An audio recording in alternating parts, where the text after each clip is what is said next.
Cue the creepy music.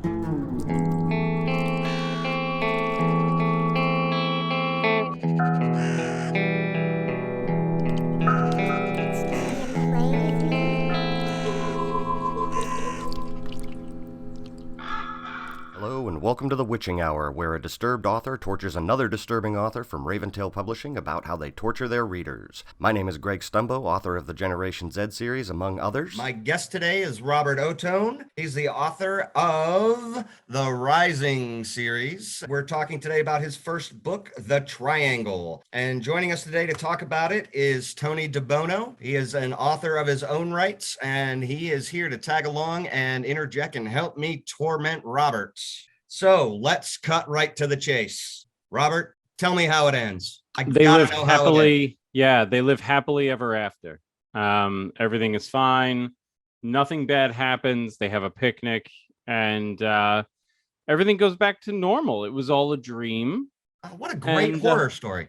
Yeah, it's everything you want.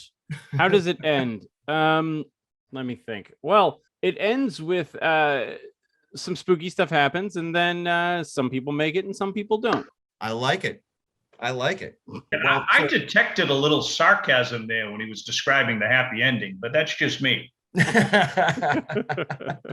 Well, he is from New York, so I mean, sarcasm's just intertwined in the language. You're not going to get away from it.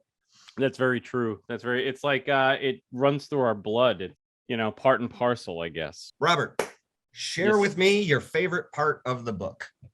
I think getting to write any of the parts where Aslan is sort of inside of what's, I call the sphere, or I call the bridal passage. Anytime she's in there, those are probably my favorite parts to write, because you could really play with space and time, and you could really play with her mental state, and really sort of make you not trust anything that's going on. Or at the same time, there are some truths being presented to her in there that are kind of hard to decipher for her. But yeah, I think any parts like that are fun to write. Any parts where a character is undergoing sort of intense psychological stress on top of physical stress, because there is an action and survival component to this as well. So adding the intensity of what's going on in the sphere, as well as the intensity of the actual real world of what's going on outside, that was my favorite stuff to write. That's fantastic. And you did a really good job setting that up early on in the story too. So thank you. You get to bring the readers right in. So that'll just build right up into that part. That's well done. Thank you. So, speaking of the psychological aspects of it, do the voices in your head ever fall out in public? Yeah, in the classroom every day. They fall out when a student makes a bonehead mistake. I can't always stop myself from being like, come on, man, figure it out. Stuff like that. And often, like, I find myself slipping into weird accents in the middle of a lesson, and my students will be like, you're German now? You're Swiss? Like, what's going on with you, man? And yeah, so, it's really whatever I'm hearing up here usually spills out. And it's not like, oh, I don't have a filter or anything like that. It's literally just like, we live one time, have a little fun with it. That's fantastic. All right. So tropes, do you love them or hate them? I love them. It's seen a lot of people do things with tropes that I never would have ever imagined possible. A friend of mine wrote a zombie story that was about zombie speed dating, for example. And, then you have stuff like Warm Bodies. That's like a total subversion of the zombie thing in general. But, tropes are meant to be played with. Tropes are meant to, play jazz a little bit. You can tell, we could still have great zombie stories. You've written a bunch, and you can still have a lot of vampire stories. Like, these things exist for a reason. Only Lovers Left Alive deals with the vampire trope, but does it in sort of a very different way. The Hunger with David Bowie, same kind of thing, uses vampirism as a metaphor for illness and sickness, which I guess really vampirism was about to begin with. It wasn't about the thirst for blood. It was, I guess, about consumption. I think that's sort of what the allegory was in that case. Or I can't remember what people have thought. So what did Stoker die from? can't remember. I don't remember. I got to be honest. I pay attention to the works, not the people behind them. So I've never been a big Hollywood gossip person, and I don't really do that with, writers either. So, not even Stephen King. I know what state he lives in. Apparently he owns a creepy house. Somebody said he donated a baseball field, or something like that. It's like, okay, that's cool, but that's more than I need to know, Yeah, I like to, separate the art from the artist when you can. And, if the artist turns out to be a schmuck.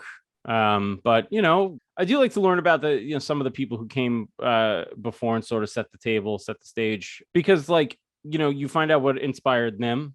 And then you go back to that source material. Reading Tremblay's Cabin at the End of the World, for example, the opening of that book is very akin to like Lord of the Flies. And having him sort of point that out to me, I was like, oh my God, it is like Lord of the Flies. This is crazy. So seeing all of that and knowing their influences, that's what I always get a kick out of when I learn about, another writer. Well, that's perfect. That's the lead up to the very next question. You gave me my very own segue here. It's who or what is your biggest influence? Ooh, I'm pretty sure it was Tony. That's it's true. Yeah, I would say probably my biggest influence is John Langan. John Langan is like, I worship the ground that guy walks on. Everything he writes is just incredible. Paul Tremblay is another one. He's another author I admire so much. Linda Addison. I don't write poetry, but my God, Linda's poetry, like it's like taking like an ice cream scoop or heating it up and digging it into you. It's so good. Lee Murray, another huge influence. I adore her. Yeah, there's a lot. There's a lot of really talented, amazing people in horror. And I'm inspired by everybody. Like I'm kind of influenced. I like stuff that challenges me. Michael Sisko. Anytime Sisko puts pen to paper, that's like going through a maze sometimes. His latest is no different. But yeah, he's definitely one for sure. And of course, you have guys like Robert Aikman. Robert Aikman is probably of the old school, quote unquote, writers. Robert Aikman's probably the biggest influence on me because he could make a room with perfect lighting scary. It's bizarre, And that's like there's nothing more terrifying than the inner room. It's so crazy. But yeah, definitely Robert Aikman. Yeah, Lovecraft for sure. All right. So, and this, writer to writer, I got to know, are you a plotter or a pantser? Yeah. I plot everything in advance, all the main emotional touchstones, all of the sequences, the scenes, bits of dialogue, stuff like that. And then if I find that it's going in a slightly different way or something else hops in, I'll pants a tiny bit, but mostly a plotter for sure. Like I have, we mentioned that the Rise trilogy is sort of what we're talking about. That's been mapped out since 2019. I've had all three of them plotted out since like 2019. Basically, no, so I guess 2020, the start of the pandemic is when they've all been plotted out. So yeah, I know where it's going. I know how it's going to end. I don't know how people are going to react to the ending, but at the same time, like it's the ending that I want. If you like it, cool. If not, sorry. I'm the one at the steering wheel. You're on my ride. So. Exactly right. I love that attitude. You got to write. What is it? Paraphrasing Joe Lansdale, right? Like you got to write like everyone you know is dead. So that's always my vibe about everything I do. So and you've got you're part of a bunch of anthologies. You put out 2 collections of your own prior to signing on with Raventail and starting this trilogy. Mm-hmm. Do you consider yourself to be an author or a writer?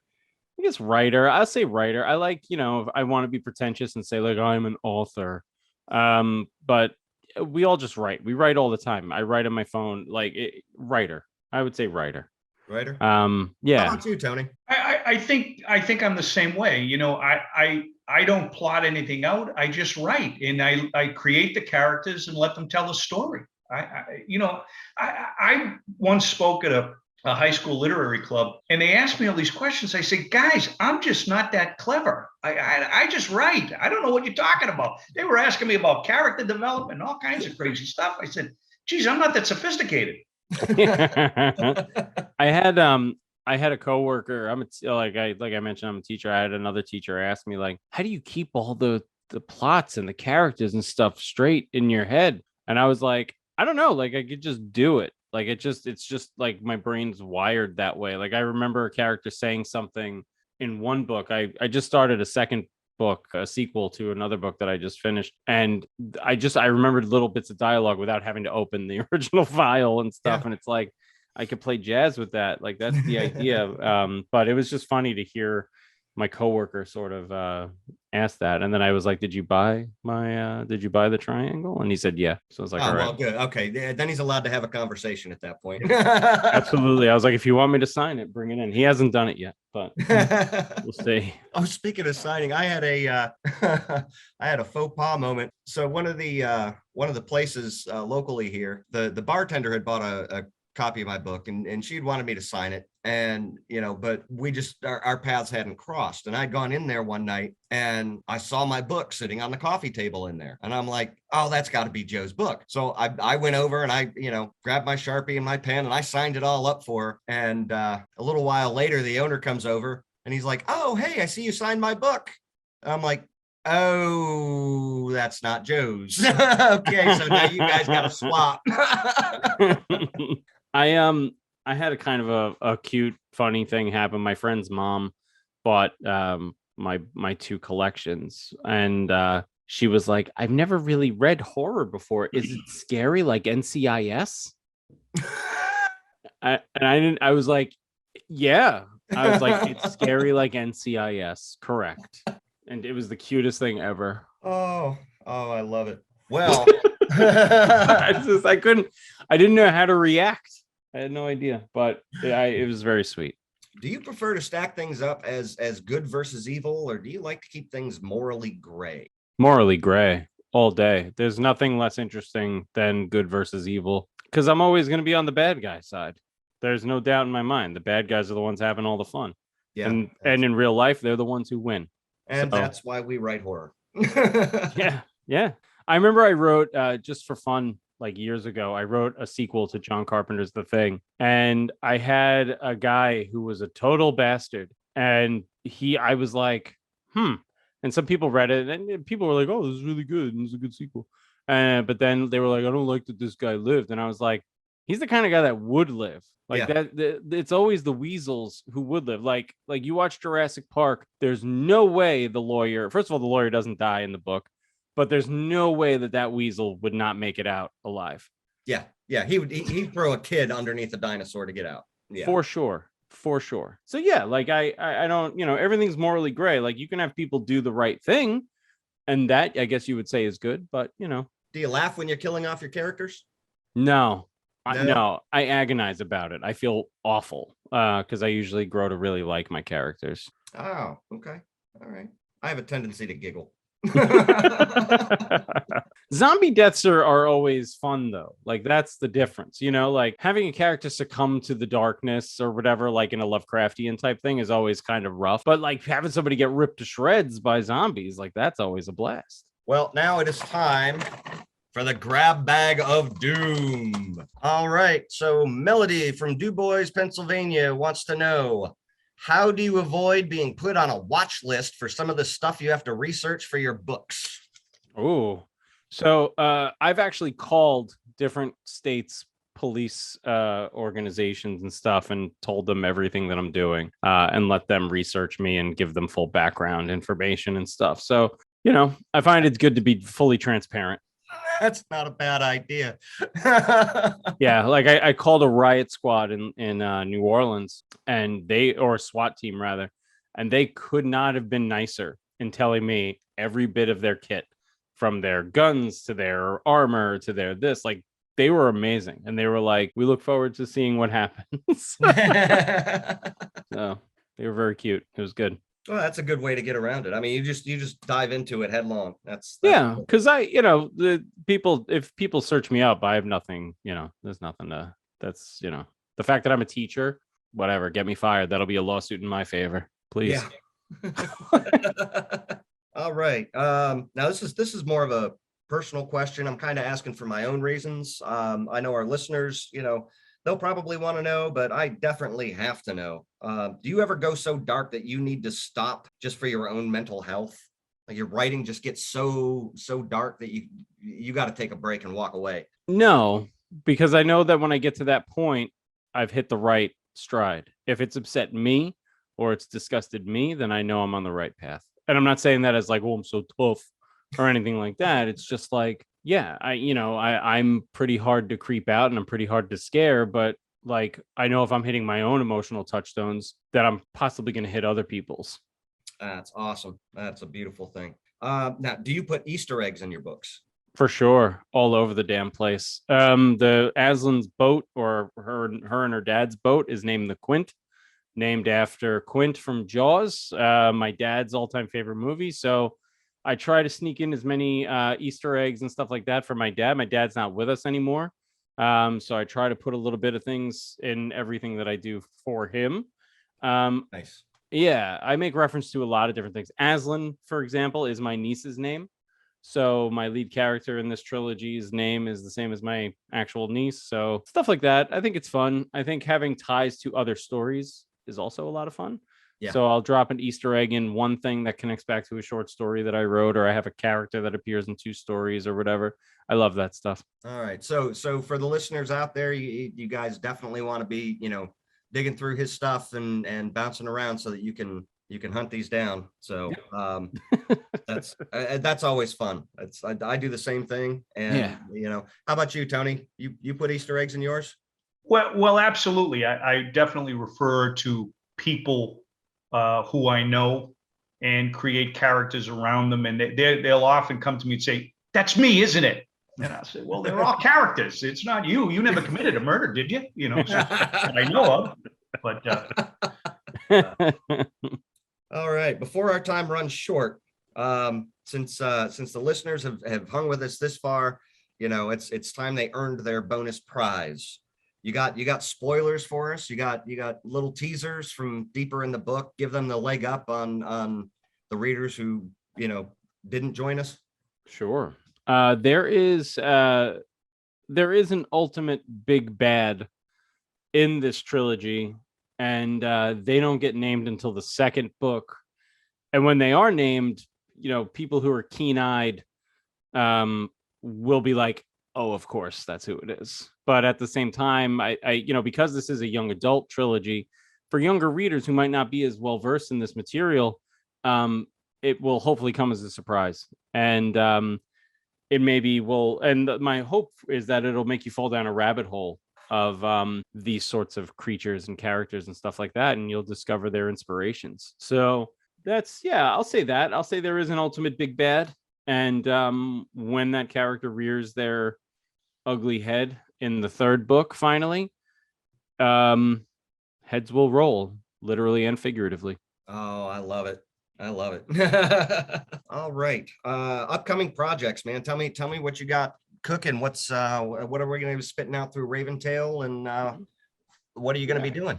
Yeah, I've got the sequel to The Triangle coming out from Raventail. That's called The Deep.